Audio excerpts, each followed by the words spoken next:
Hello dear students, this side Kamna ma'am, your science teacher. Welcome back to my fifth video on chapter 11 nutrition in plants. So first let's have a short recap of the last session. We discussed about importance of photosynthesis, that it gives us food and medicine. Second, it provides habitat to several species of plants and animals, and then it also helps in balance of atmospheric gases. Then I explained about heterotrophic nutrition. Now what is heterotrophic nutrition? The mode of nutrition in which an organism depends on other organism for food is known as heterotrophic nutrition. And then I explained its two types. First is insectivorous plant, which eat insect to fulfill their need of nitrogen. For example, Venus flytrap and pitcher plant. And the second is saprophytic plant that feed on dead and decaying matter. For example, mushroom and coral root. Now let's start our today's topic. Parasitic plants. A parasitic plant is one that partially or completely depends on another plant for nutrition. And the plant on which parasitic plant depend for its food are known as host plant. Usually, parasitic plant develop special roots known as hostoria, which penetrate into the root or stem of the host plant, and through these special roots and hostoria they absorb the nutrients from their host plant.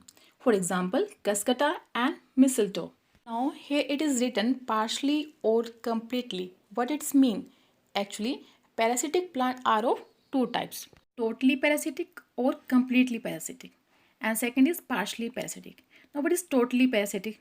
These plants do not have chlorophyll, so they are not able to perform photosynthesis process. Hence they depend on host plant completely for water and food. For example, dodder, or also known as cuscuta, and in Hindi it is known as amarbel. It is usually yellow in color. It has short root or long thread-like stem that wrap around the stem of host plant. They take nutrition by their hostoria from host plant. Now next is partially parasitic. These plants have chlorophyll and perform photosynthesis. So they depend on host plant just for water and minerals. For example, mistletoe. These are usually green plants. They have chlorophyll and perform photosynthesis. But it cannot absorb the water and minerals from soil. So they take these water and minerals from their host plant. Now in this type of parasitic relationship, only the parasitic plant get benefited. The parasitic plant harms the host plant to some extent. For example, by slowing down its growth and sometimes causing heavy damage. However, a parasitic plant rarely kills the host plant. Next is infobit, in which information regarding dodder is given, that it has no leaves, it has only roots in the very beginning of its life. Next is symbiotic plants. Certain plants live in association with other organisms. They share their food and other resources with each other. Both the types, means plant as well as the organism, mutually gain from each other. Such plants are known as symbiotic plants, and this type of relationship is known as symbiosis. For example, lichens. Lichens are basically the combination of fungus and chlorophyll containing organism known as algae.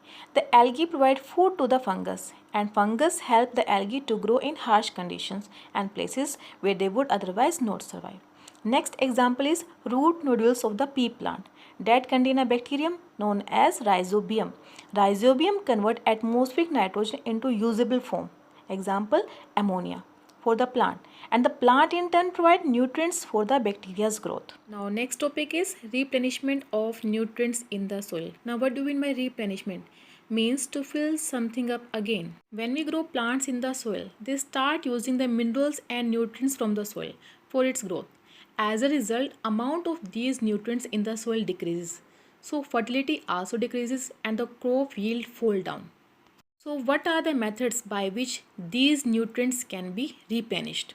First method is crop rotation method. It is the practice of planting different crops sequentially on the same plot of land. So sometimes farmers grow leguminous plant alternately with other crops. At that time they are doing the crop rotation so that they can restore the nitrogen content of the soil. Now, how it is possible that leguminous plant bring back the nitrogen to the soil? As we know, there is a symbiotic relationship between rhizobium and leguminous plant, such as the pea plant, and the rhizobium, which is present in the roots of pea plant, convert atmospheric nitrogen into the usable form, for example ammonia. So in this way it replenishes the soil with nitrogen. Our next method is by adding manure and fertilizer to the field. Now, what are manures? These are plant and animal waste that are used as a source of plant nutrient in the field. For example, you have seen farmers adding cow dung in the field. And fertilizers are the chemical substances that are given to the plants in order to promote its growth. For example, urea, ammonium nitrates are the fertilizers. These are mainly nutrient specific, and there are three major nutrients found in them. For example, nitrogen, phosphorus and potassium. These nutrients are needed by plant for its healthy growth.